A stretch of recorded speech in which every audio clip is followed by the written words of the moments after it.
Hi guys, I'm Karan Gokani from Hopper's Restaurants in London. It's always been a restaurant that's inspired by Sri Lankan and South Indian food as opposed to being authentic, rigid Sri Lankan food. So one of the dishes and one of the ingredients that totally blew me away is Maldive fish. Very much like katsuobushi in Japan. So I've got a little range of it. This is a traditional Sri Lankan Maldive fish chips, which have been decanted from that jar. This is how it's usually sold. I've then got a variety of Japanese dried fish. So you've got the bonito over there, which is also known as katsuobushi. It's used in stocks, it's used in soups. You've then got a different version of that, very similar, just shaved differently, both made from bonito. And then you've got a yellowfin tuna, which has been flaked in these beautiful sort of dancing fish flakes, which you see in a lot of Japanese food. This one is a skipjack tuna, so typically sort of 3 fish from the same family. Interestingly, that Maldive fish or the bonito was often exported from the Maldives to Japan and to Sri Lanka. So there's a very close connection there. And when we first got talking about, recipes and ideas for this and thinking of umami-rich and umami-packed food, this just came as such an obvious answer because it's so commonly used in relishes in Sri Lanka. I use it in salads. I even shave some in curries just for that extra boost because if you're not using a stock or fish stock, this just creates that stock in no time. Back to Maldive fish, how it's made. They boil it, you get the tuna, the fresh tuna, you boil it often with spices like turmeric, sometimes with goraka, which is a dried berry, a little bit of salt in there, boil it, remove it, and then you just sun dry it for a long time. Sometimes it's smoked mildly, so just dried over a kiln or something. And then once it's fully dry and it's hardened and reduced in size, it's then chopped up into pieces and sold either as pieces, but more commonly as flakes. So there you go. I've got my ingredients here for today's dish, the Pol Sambol. Different kinds of Maldive fish. I'm obviously going to use the Sri Lankan version here. Grated coconut. So in this country, I tend to use frozen because it's a little more consistent, but if you can find the right coconuts, it's the dry brown coconut. So it's quite different from the green one. You sort of picture yourself lying under a palm tree and sipping away. Onions, I use Thai shallots when I'm making this at home or at the restaurant. You could use red onion or you could use banana shallots. In India and in Sri Lanka, we have something called Bombay or Indian onions, which are somewhere between a red onion and a brown onion. Not always easy to find in the UK, so I use shallots, which are quite similar and nice and pungent. Sea salt, or just sort of fine salt. I've used Malden over here. Lime, much nicer than lemon. I'm just going to cut that up and squeeze some in here. And then chili flakes. So a chili is not always just a chili. A chili can be very, very different. And this, interestingly, is a dried chili.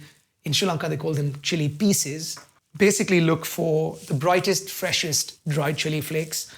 Italian could do. If you've got chilies at home, just de-seed them and then flake them up a little bit. So there you go. Very, very simple dish. Just literally 1, 2, 3, 4, 5 and Maldive fish, 6 ingredients. Pol Sambol is part of every single Sri Lankan meal you will eat, or at least most of them.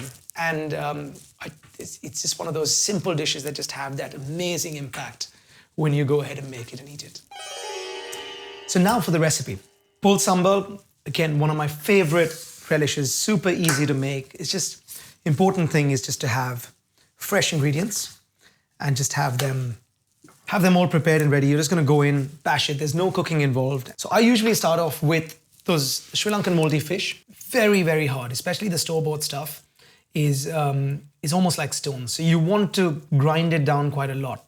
I'm fairly generous with this. If you're making this for the first time, try and go slightly on the lighter side because you might or might not like that, that rich, umami-rich flavor of Maldive fish. It's like eating Marmite with a spoonful. Just gonna go and break that up a little bit. Again, having a pestle and mortar is great because that's how it's traditionally done. You wanna break the ingredients and you want to sort of bash them as opposed to chopping them up. So you could use a food processor, but it's just not going to give you the same thing because I find that if you were to food process that, you'd get slices and little sort of minute pieces of it, but they'll never really meld together.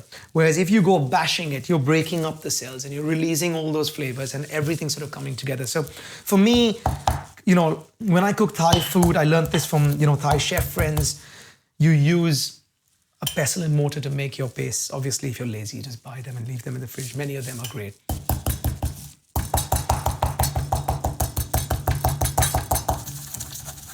There we go. Now I'm fairly happy with that. It's not going to break down to powder. You're going to have this sort of flaky texture on it. You will get a few chunks, but these are no problem. You will sort of chew into them, you'll bite them, and as you chew into them, there's more and more of that umami flavor that'll get released. My Sri Lankan chili flakes, a really beautiful, fresh, bright Sri Lankan chili. Like I said, this smells of mangoes. It's bizarre. I've never smelled chili like this, and I'm so excited to actually try this Pol Sambol. So go fairly heavy on that because that's going to give you that flavor. It's going to give you that beautiful bright red color. Again, just sort of bash it about a little bit. You're breaking the cells up to release some of that flavor. Salt, I love sea salt, nice coarse salt, because again, it sort of helps you grind and brings everything together. We can always add a little more at the end, so don't go too heavy on that because you can't take it out. And then once you've done that, your shallots. Thigh shallots in this case, bash it up. Then be careful doing this because sometimes when you go in with your wet ingredients, they get overzealous. You might just get a little spray back into your eye. It's happened to all of us. Other thing to remember, obviously, is wash your hands after you're done with this, especially if you're a guy. So what you're looking to do here is just break these onions up, release their flavors. You're not going to make a paste of it. Then I'm going to go in with a little bit of the lime. Help it all come together. You're not looking for a paste, but you're looking for, a little bit of texture, few pulpy bits, few bits that are still quite coarse. Because it is effectively a very, very simple dish. But that's why it's more important that you get the texture right, you get the ingredients right, because there's nothing to really hide behind. Lime and salt is something that you could also, dress with at the end. So I'm happy with that texture. I'm going to slowly add my coconut in.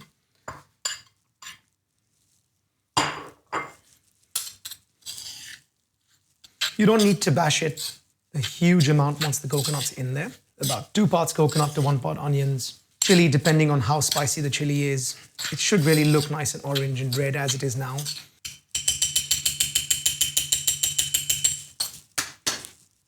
Just give it a little bit of a bash there. That's the hard work done. Everything's mixed through. I can see pieces of the Maldive fish, still chunks of the onion. The salt and the lime is all sort of melted in with the coconut. For me, that's perfect. Get the hit of spice. I get the beautiful, rich umami flavor. It's nice and sour and the right amount of salt. Again, you need to be slightly higher on the salt content just because of all those cool flavors in there. So that's my Pol Sambol made with Maldive fish, umami rich, beautiful, sour, salty, spicy, just beautiful, lovely relish. I hope you enjoy it.